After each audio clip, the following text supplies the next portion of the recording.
Concerning the book, Yes. I must say I got very astonished when I heard this book was coming, because I thought you must be deadly tired of people and journalists asking you questions about the fatwa years and the satanic verses. That's true. And still, you write this book that brings everything up again. Why? It's just a way of, I mean, there's been first of all, there's been so much speculation about that time, most of it either not informed or only partially informed. And so, I mean, if you know the truth, you at some point feel the need to tell it, So I've avoided writing this book for a long time, for the reasons you say. That I would have wanted people to just read my fiction, because that's what I always thought was the only interesting thing about me. But I also knew, I knew that I would write this book at some point because it's, I knew it was an interesting story, and that it's a story which has resonances which go far beyond my own life, and then I suppose the thing that was the deciding factor was that I worked out how to write it in a way that would be interesting to me, and to try and write it, if you like a novel, instead of making it a journal or a polemic or whatever, that was not interesting to me. But when I had this idea of treating it like a novel, except that all the characters really exist, and everything in it really happened, then I thought, okay, I know how to do that, because after all, I'm a novelist. That's what I can do, So it's basically a novel of real life. And you call it Joseph Anton. Yeah, well, that's because I had to live under that name, partly for a while. It's basically during those years of having to live in concealment. I needed to be able to do things. I needed to be able to write checks. I needed to be able to rent places to live and so on, and none of that could be done in my own name.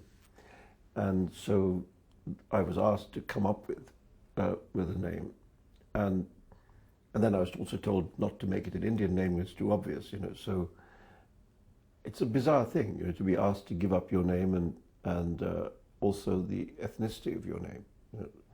So in the end, I thought if I'm denied ethnicity, I'll retreat into literature, and in the end constructed this name from Conrad and Chekhov. It took the Joseph from Conrad and the Anton from Chekhov, and that's what we used. And the only person who knew about it, other than the police and me, was my bank manager. So, but I was very unhappy about it. I didn't like it. And I was very glad when we reached the point where I could get rid of it. But I made it the title because I thought it would dramatize for people how strange that period was. That this writer, whose name after all has been on a number of books, is asked to give up that name and instead live under this bizarre, this strange other name. Is that why you're using the word he instead of I? Well, that's really because of what I said before, because of wanting to make it feel like a novel, and that, when you write in the first person, the I character has a somewhat different quality than the he and she characters. It separates that character from the others. But if everybody is he and she, then you have the same degree of distance from all the characters. So I thought it just gave me the ability to be a little more objective about myself. If I have to investigate my own actions and motives and weaknesses and strengths and whatever, I thought it's easier to do that from just that slight distance from myself, to treat myself like a character, and that was really the reason for that. But would you say that you became another person during the fatwa period? Not exactly, no.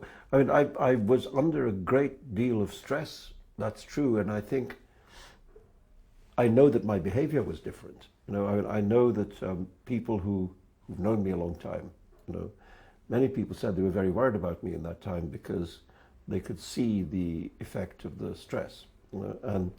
And a lot of my friends said to me, they say to me now that it seems as if I'm more youthful now than I was then, even though I was 20 years younger then. And I mean, I can see if I look at old photographs of that period, you know, that in many of them, I can see the stress, you know, in the image. And what does it look like? it just looks like, I don't know, it looks like me only older. It was, yes, and when you're constantly under very high stress, it affects your behavior. You know? It makes you prone to depression, you know, and difficult, I think, you know. And for me, there were, particularly in the first years, you know, I think there were a lot of psychological troubles. You know, if I look back, even if I look back at my journals and diaries, you know, of that time, I can see that the person writing that is in very bad shape, you know. And then I think after a few years, when we began this international campaign to try and fight against the threats, I felt better. You know, it somehow felt like, I don't know, it felt more dignified, you know, to be fighting back and just to be active, to be acting rather than to be passive. So that gradually I felt stronger as a person as that went on, and kind of regained, if you like, a sense of myself. We'll get back to that. But you write in several places in the book that your worldview was completely demolished. Yeah. In what way? Well, I just think, you know, all of us have a picture of the world which is sort of how we understand the world, you know, and we understand that our place in it is sort of somewhere, and we live in a certain relationship with the world, and that we've made for ourselves, and that if we're fortunate, then we're happy in that, you know, and that becomes reality for us, you know, and then suddenly your reality is completely transformed by an act like this, by an attack like this. And suddenly you can't take anything for granted, and you don't know what is so and what is not so, and what's going to happen, what might not, and you don't understand the shape anymore. And that moment when you don't understand the shape of life is, I mean, another word for that is that you're crazy. You know? And then you have to somehow put it back together. And you can't put it back together quite the same way because it's broken. You know? And that's, I felt, it was a metaphor of what I had to go through, that, you know, I had to first deal with the fact that this shape had been removed, you know, from life, and then try and slowly reconstruct another shape that I could live with. And yeah, that has to do with mental health, of course. Did you ever fear getting crazy? No, I'm quite, now I think, I mean, having gone through this, I mean, if I was going to go crazy, I'd have done it by now. You know, so I think it actually showed me that I'm quite strong-minded, you know, that I actually have the ability to resist even this very high degree of stress. And I remember there was a point, you know, I don't know where, somewhere in those years, where I had to go for a medical checkup, you know, and the doctor decided to take my blood pressure and do all these tests to see how I was doing, and he couldn't believe that it was so normal.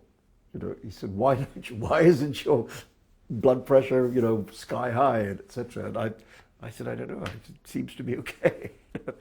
And so I think what happened is I gained the ability to, you know, to be in charge of the situation, or at least feel more in charge of the situation, and therefore to feel more in charge of myself, you know, and of course it's also helped by the fact that I was able to get back to work, you know, and I've all my life I've felt that if my work is going well, the rest of life becomes tolerable, you know, and if my work's going badly, then vice versa, you know.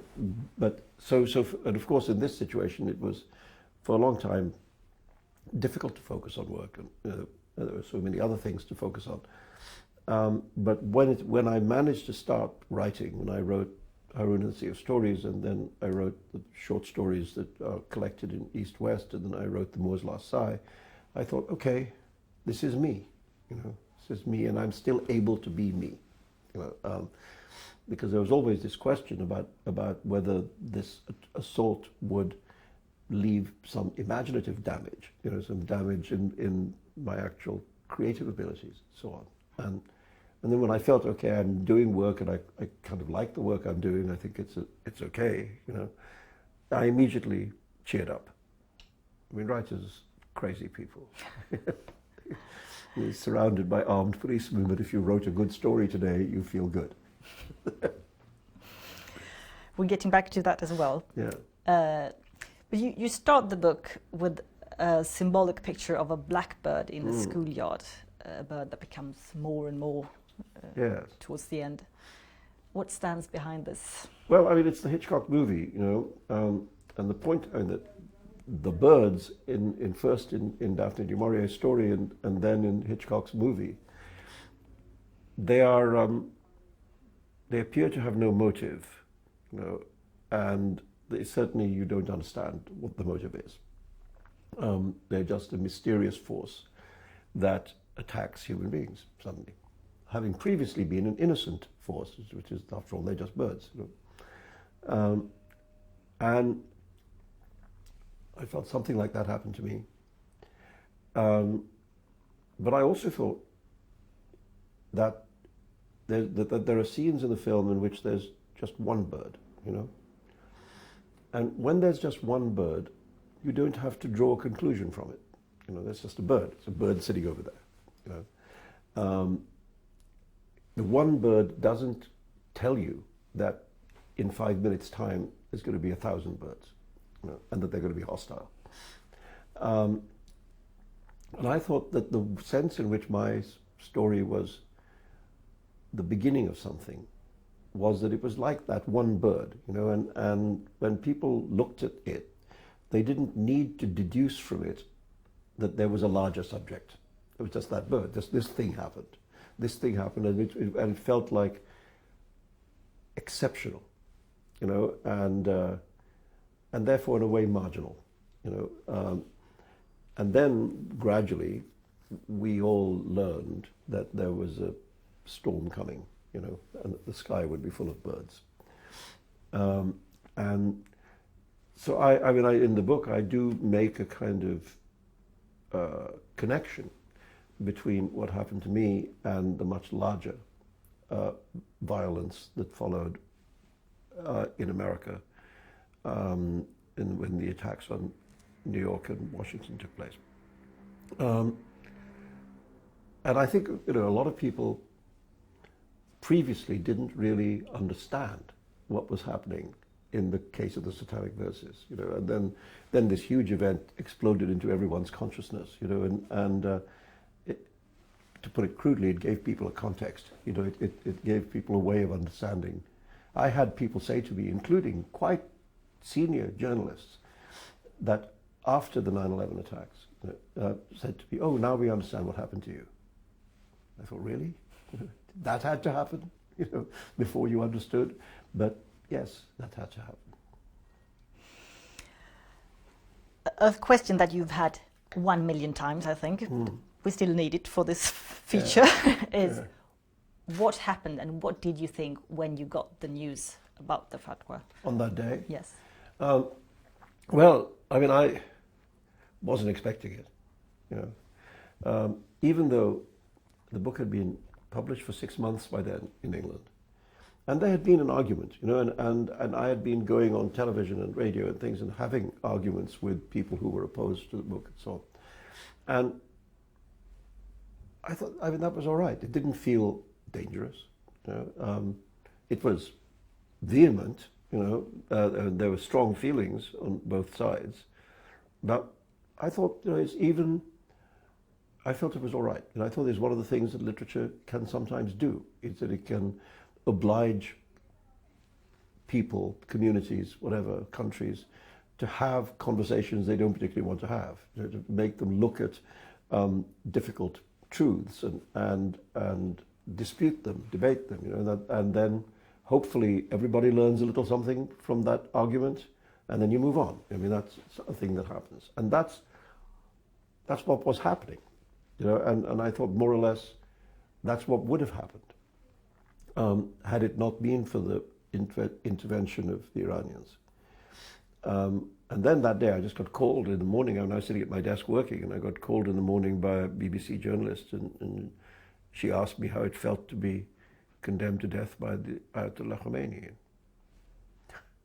I mean, it was quite a shock, And I said something stupid, and I said, and put down the phone and ran downstairs and locked the door. Also a stupid thing to do, but that wasn't going to save me. And I was in two minds. I mean, one part of me thought, this is very, very dangerous, and I'm likely to be killed very soon. And the other part of me wondered if it was real or not, and then was this just a rhetorical remark, or was it a serious matter? Really, it was very difficult to know how to what weight to put on it. But it was very alarming. And then I had promised American television station to go and do a live link into their morning show. And they sent a car, so I thought I'd better go.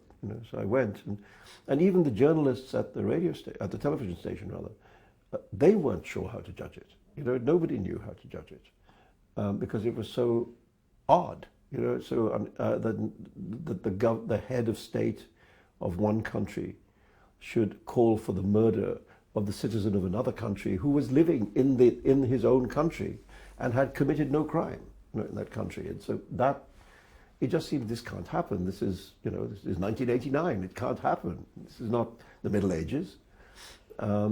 This is not the age of anathemas and inquisitions and so on.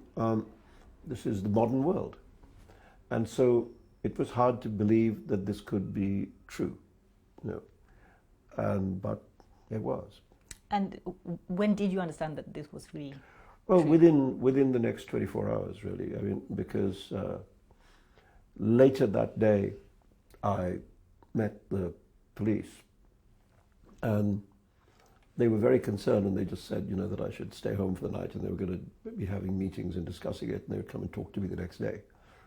And so they came. Next morning, I was visited by two officers. One was a senior Scotland Yard officer, and the other was an intelligence services person. And they'd had this meeting, and they told me that they believed that there was a serious danger of a state-sponsored terrorist attack, and that it was highly probable.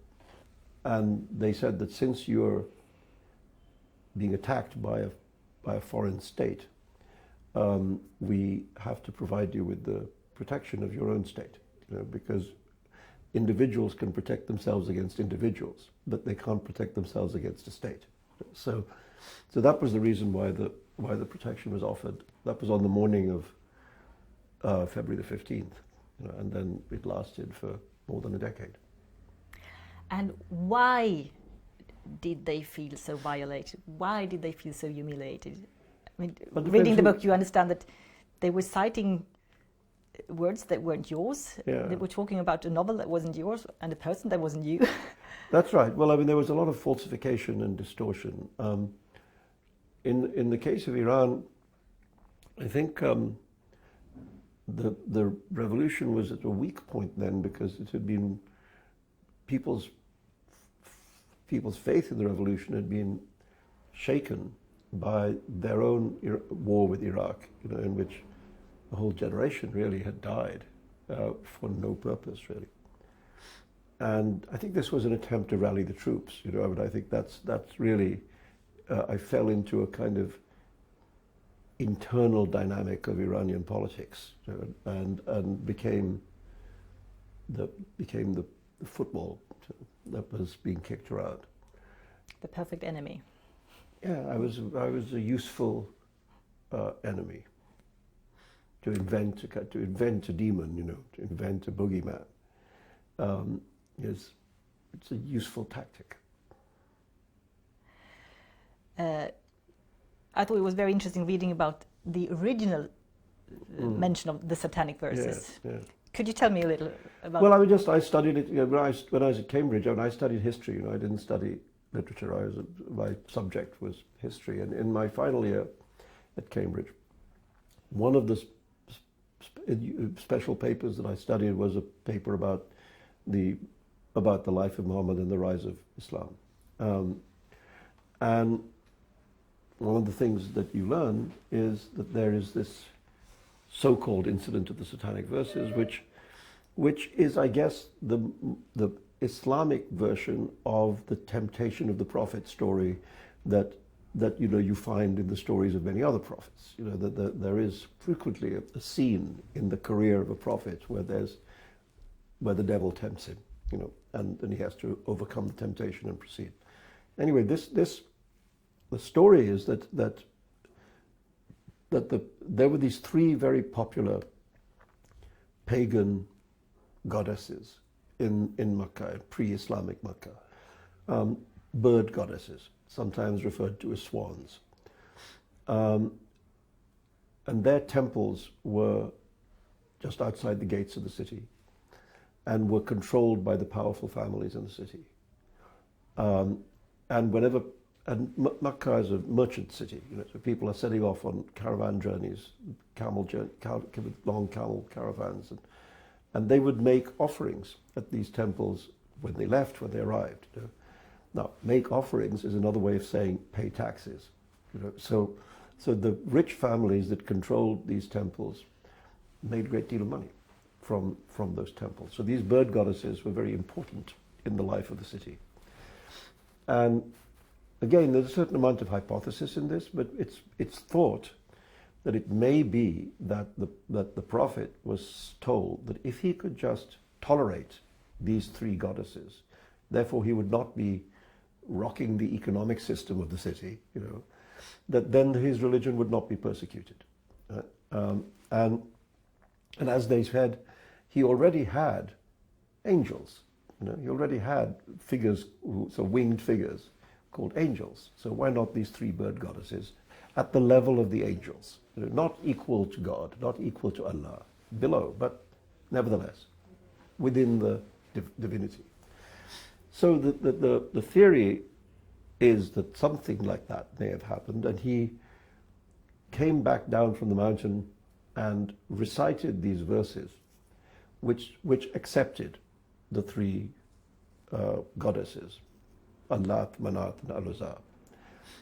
And then there's a gap, and we, again, because the historical record is not perfect, we don't know. The gap may have been 2 days, it may have been 2 months, it may have been, we don't know how long it was. But after a period of time, he goes, and we don't know what happened in that gap. Whether the ruling authorities didn't keep their promise, whether the faithful didn't like what had been said, we don't, whether the prophet himself regretted it, etc. We don't know.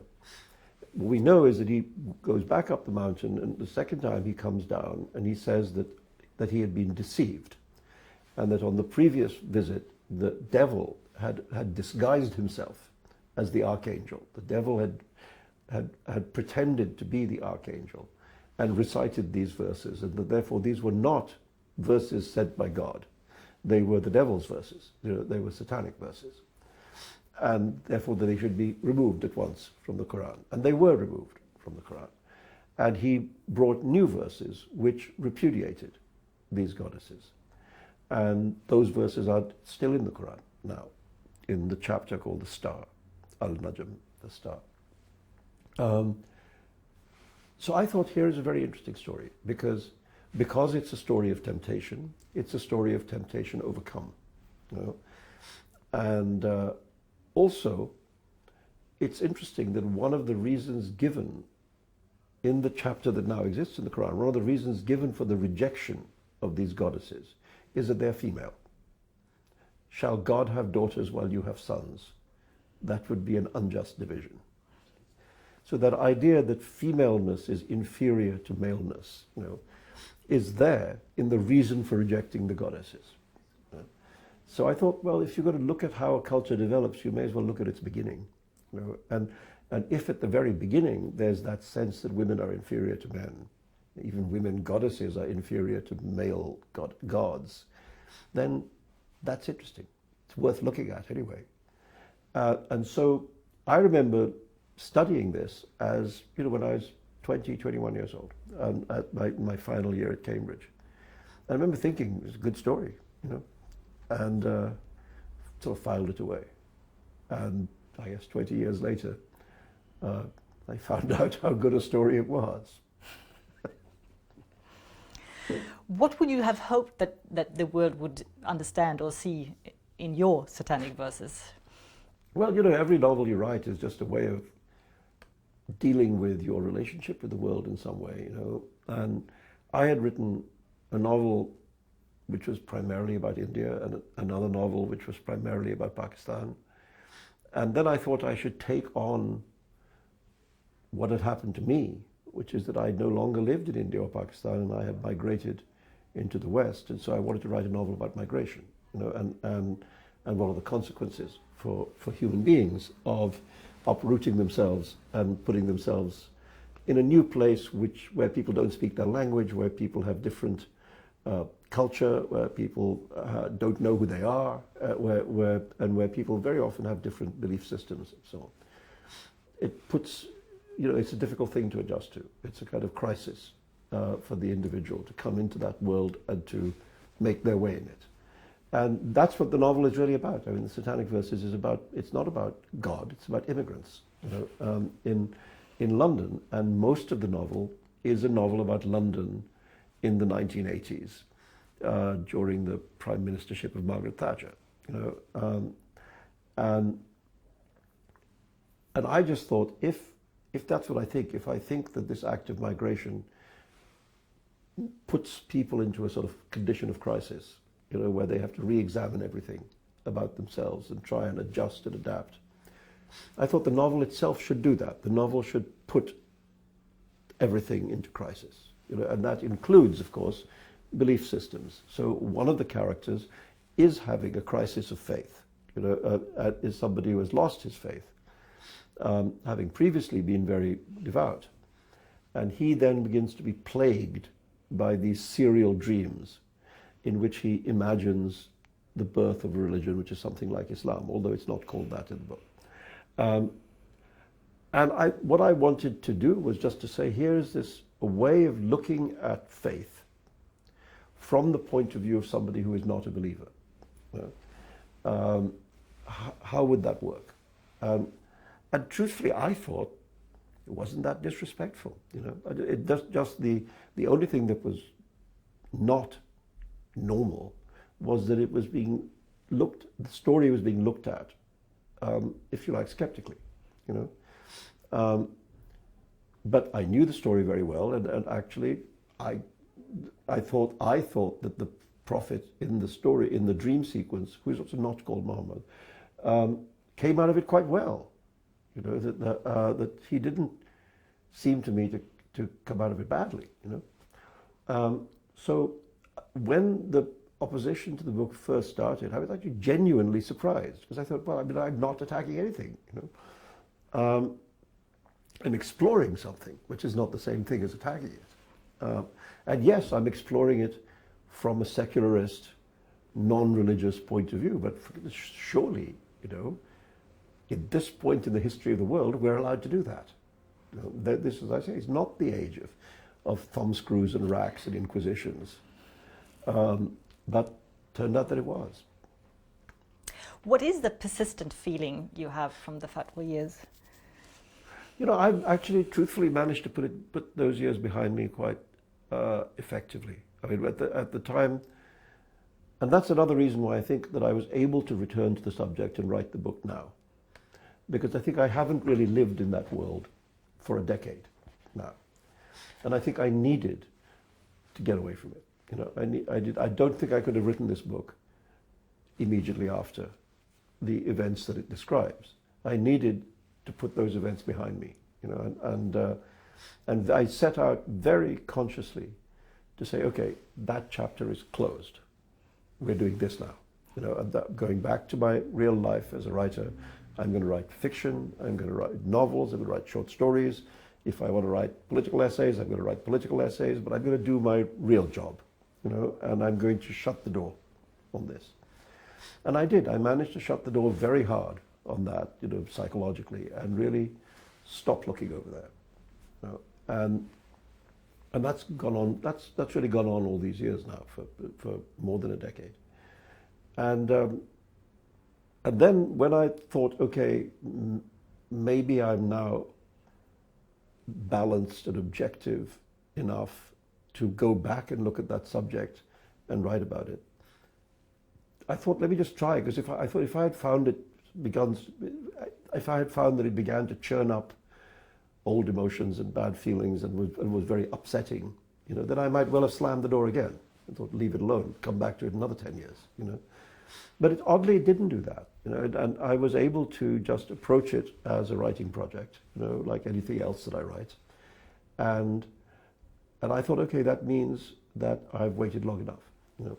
And I must say, there were days when it did affect me. You know, there were some bits of it when I was writing. Sometimes at the end of the day, I'd sort of feel in a very bad mood, you know. And then I realized that the bad mood had nothing to do with my exterior life. It had to do with what I'd been writing about that day. But on the whole, I managed to stay relatively calm. And I think I wanted the book to have a very kind of even note.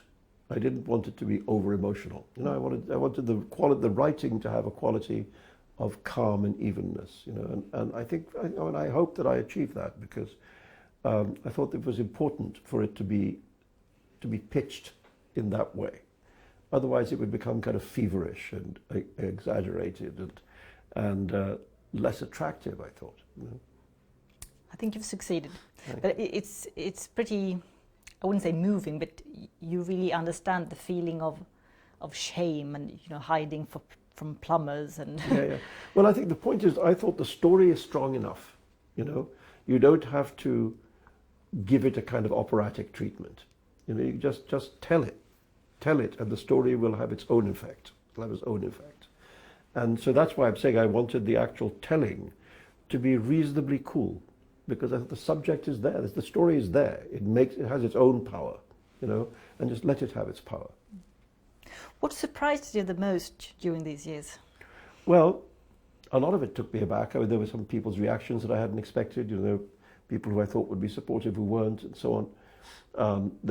I was very surprised by the way in which parts of certainly of the British media, repeatedly wanted to make me the villain of the piece. You know, I thought, I'm not trying to kill anybody. You know, if somebody's trying to kill me, how do I get to be the villain? You know, but still, that did happen. That was surprising. But actually, in the end, what surprised me and gratified me most were more positive things. You know, well, for a start, what good friends my friends were. You know, and the extraordinary lengths they went to help me and support me.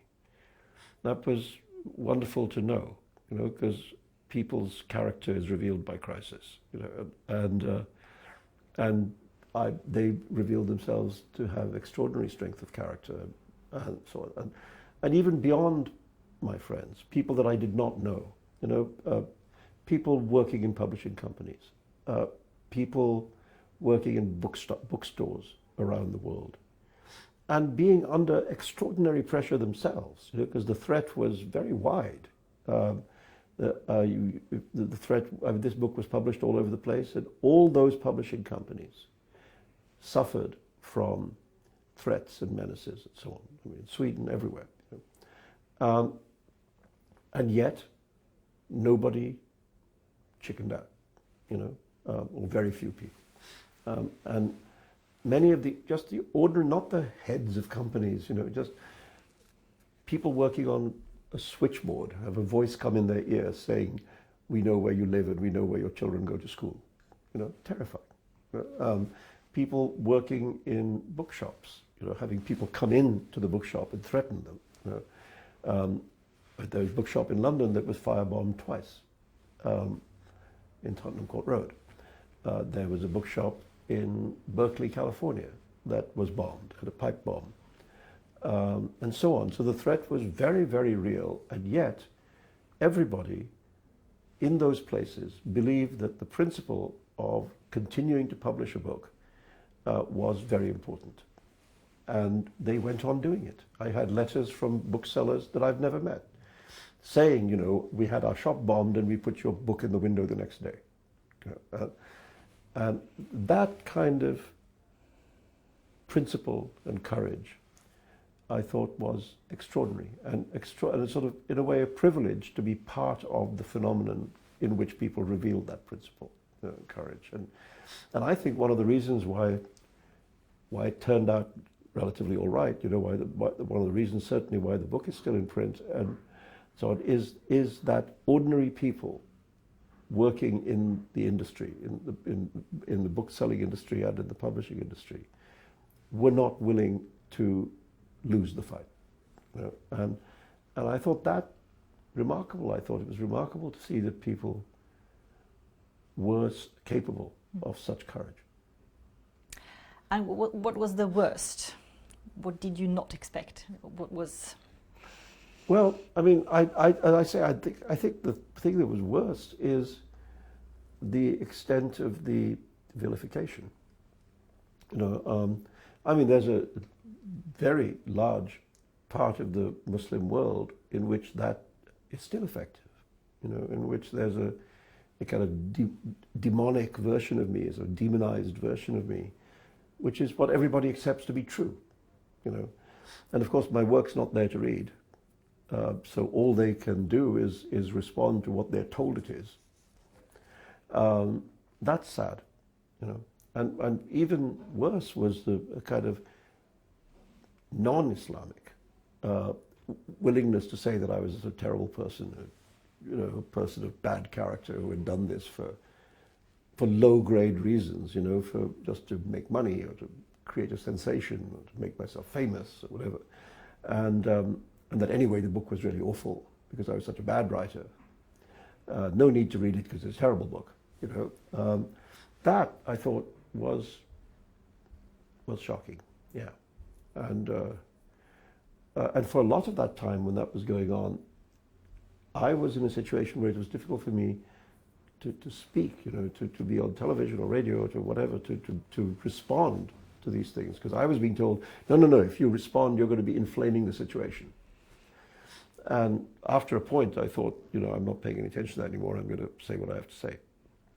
But initially, it's as if I was this empty space into which everybody could pour their prejudices. And that was so shocking, yeah. Was that worse than, because I got quite moved by the fact that you had to live in that way with your son, who was, I mean, that must have been devastating. Bringing up a child in these years was not easy, because of course I had to try and explain to him what was happening. I mean, he was only 9 when this happened. He's 33 now, but he was only 9 then, and it must have been terrifying for a 9-year-old boy to see things on television that he had to see, to hear what was going on around his father. But it brought us very close, actually, and I would talk to him a lot about it, try and explain it to him as best I could, and obviously try and put as positive a spin on it as I could, make him feel that yes, it's terrible, but it's going to be okay, which I wasn't at all sure that it was going to be. And I mean, he showed remarkable strength, I thought, in the way he handled it, and has come out of it remarkably unscathed, he could have easily come out of it as a very damaged person, but he didn't. What is the biggest lesson you took off from the fatwa years? I don't know, it's not just one. It's not just one. But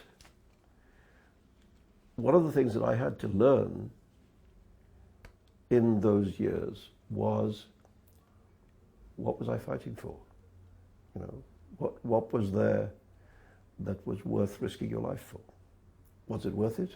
It's only a book. Who cares? It's just a book. Get rid of the book. Get on with your life. If that's not true,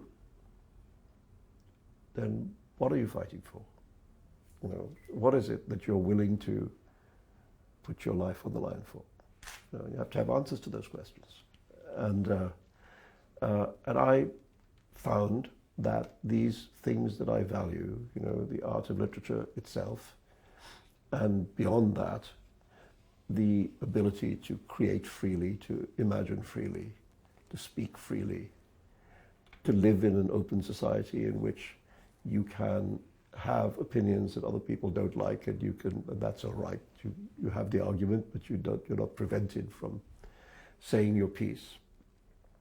All of this freedom, I thought, okay, that's worth it,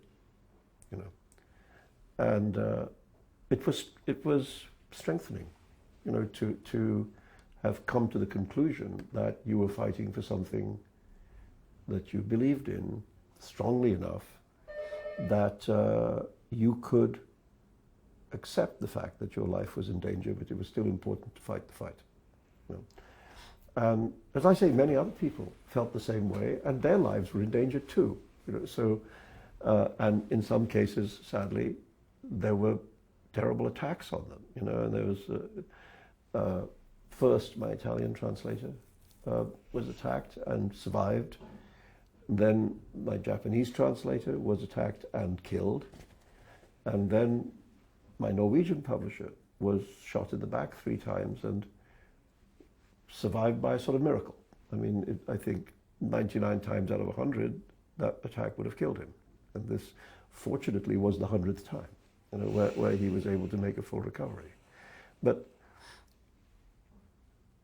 this was real. This wasn't a fantasy. I think some people thought that because I wasn't killed, there wasn't really anybody trying to kill me, and I was sort of over-dramatizing it, because that's who I am, because I like the attention. But these other incidents, made it very clear that this was real, and it's a very dangerous time. And yet, all those people, as I say, in the world of books, including William Nygard, who was shot, he didn't relent. He didn't chicken out after that. He redoubled his commitment to the cause. And a heroic thing to do, But many people did that. Many people were there believing and knowing that they were fighting for something that was important, which wasn't my book. It was the thing that was behind the principle. It was the principle behind it. And I was, of course, also trying to fight for my book. Because I thought that if I look at the history of attacks on literature, if you look at just a few of the famous attacks on literature, like the attack on Lady Chatterley's Lover, or the attack on Joyce's Ulysses, or on Nabokov's Lolita, the defense of those works was based around the idea that they were good books. The quality defense was used, even used in court, to justify their right to be published. And so I thought also that I wanted the text itself defended. Yes, of course it was important to defend the big principle, but I also wanted people to defend the text itself, because the attack was on the text itself. And so I tried to do that, and some other people tried. So that we were doing both things. We were trying to defend the book itself as a book, and also the principle behind it. Do you regret anything? I regret that it happened. I would much have preferred my life without it, because after all, I was 41. And a man's 40s are supposed to be the prime of life. And my 40s were entirely taken up with this. I regret things I regret. As I say, my son was 9, and there are many things in those years that were very hard to do that fathers do with sons. Very hard to go out in the park and kick a ball around. Just ordinary things. Actually, the police really helped with that. They would take me and him to police sports grounds so that we could throw a ball or rugby football around, etc. And they would even play with him. They would, he would run and they would throw rugby balls at him so he could pretend to be. So they helped, they would, because they could see that father-son relationship, needed to be preserved. I regret the things I lost. I lost, in a way, I lost a decade of my life. I didn't completely lose it because I wrote some books, but I certainly didn't spend it the way I would have preferred to spend it. And I lost much of my son's childhood. But would you say that it's a story of a victory? Well, it's difficult, it's difficult. At the end of the book, I try and consider this question about how do we consider this? Is this a victory or a defeat? And I think if you look at the narrow thing, which is the attack on the book and me, then yes, we didn't do so badly. The book is still widely available in whatever it is, 45, 50 different languages, and the author's still sitting here talking to you. So in that sense, yes, we did okay. But if you look at and there's also, I think, a recognition now certainly amongst Muslim communities living in the West, that it was a mistake, that it backfired, that it created more hostility towards the Muslim community than previously existed, and it didn't bring them any benefits. So I think many of them think that tactically it was wrong because it didn't benefit them, and some of them actually have come to accept a kind of free speech position that if they're going to have the right to say what they want, then people who think otherwise must also have the right to say what they want. And I think so there's some signs that something has been learned, and that's good. But I think there's no doubt that there's been a chilling effect on the publishing industry. And that now, if anybody wants to write anything that's even in the mildest way critical of, making fun of, whatever, Islamic subjects, I think it'd be very much harder to get it published. You'd find a lot of bookstores unwilling to stock it. And so that fear factor is there. And that's obviously a defeat. And also, not even that, there's also, I think, a degree of self-censorship, that there are writers not willing to go there, not willing to go towards those kinds of subjects. You criticize any other religion, fine. You can satirize any other religion because that's not going to happen to you, And so that's a defeat, And so, I don't know, I think we're somewhere between a victory and a defeat. What do you think that Salman Rushdie would have been without the fatwa? I would just have written more books, I think. Truthfully, I think I would have written maybe one or two more books. I think I lost the equivalent of a couple of novels because my time was so disturbed and it was so hard to concentrate on it. I thought I did okay. I published a novel in 1990, I published a novel in 1995, and I published a novel in 1999, and another novel in 2001, and then the thing ended in early 2000. 4 novels, but which is not so bad for 10 years. But I think I would have written more, And what I would have written, I don't know. I think I might have. Obviously, the books were to an extent influenced by what happened to me, and there are storylines in them which probably wouldn't be there if this hadn't happened to me.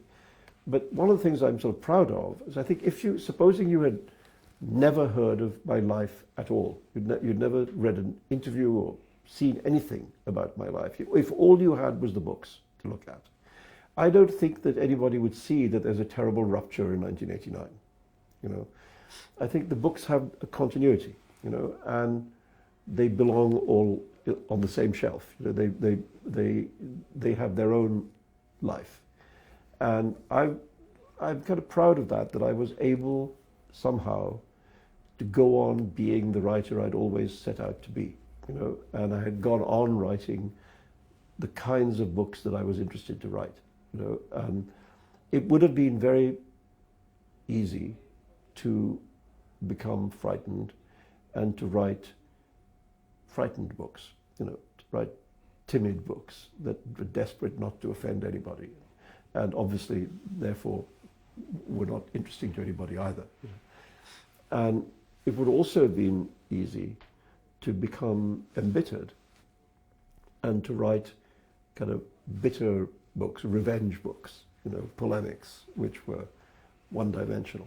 And I felt that both those possibilities would represent the destruction of my art, and also I would become the creature of the event, that I would then belong to that. And I thought, I'm not going to do that. I'm going to just try and stay on my road. I'm going to try and stay on the road that I always wanted to be on and keep on down it. And if you look at those books, if you look at Haroun and the Sea of Stories and The Ground Beneath Her Feet, The Moor's Last Sigh, and The Ground Beneath Her Feet and Fury, they're not about ayatollahs and crazy fanatics and so on. They're about the world. They're about life. And that, I think, was, in a way, maybe my greatest act of resistance, was just to be able to continue to be myself as a writer. And still, the fatwa made you a world celebrity. How has that affected you? Not really. I mean, celebrity, to be famous for the wrong thing, it's not very gratifying. It doesn't impress me, really.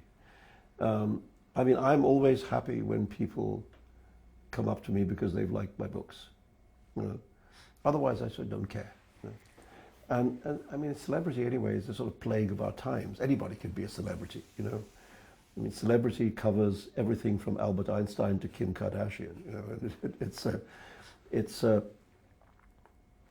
It's just a disease of the time, and one has to not take it too seriously. I mean, the only benefit I can see is that it gets me tables in restaurants. And that's fine. I like going to restaurants, and it helps me get a table. Thank you very much. Other than that, the act of writing is, first of all, secluded. First of all, you become very, I was very used to solitude. Solitude was never my problem, because writers need solitude. They're familiar with solitude. And much of a literary life is spent in solitude, making the work. Also, the work is so hard that it's humbling. I mean, most of the time you feel stupid. You feel you're not making it work. Hopefully by the time you finish the book, you think, okay, I've got something here that I'm prepared to let other people read. But a lot of the journey is frustrating and stumbling and awkward, and it doesn't make you feel like a brilliant, famous person. It makes you feel like an idiot trying to make his book work, And so I think there's a natural humility that comes out of trying to do something very difficult. And also I'm happiest when I'm writing. If I'm having a good day at my desk, the rest of the world seems just fine. I can handle whatever else the world throws at me.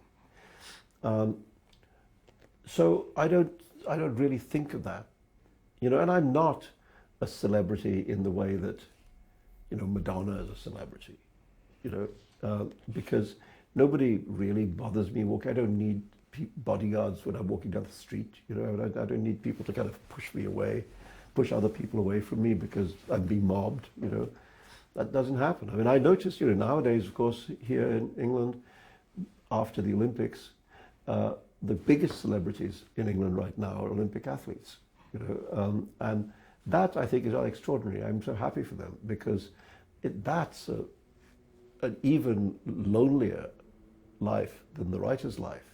These people are, training for years and years and years in conditions of, they're not wealthy, they have very, small grants, and they're having to lead these very Spartan lives in order to to hone their talent and their body and so on, And then they have this moment of glory, and I think it's wonderful that the country has, taken ownership of these Olympic athletes and celebrates them.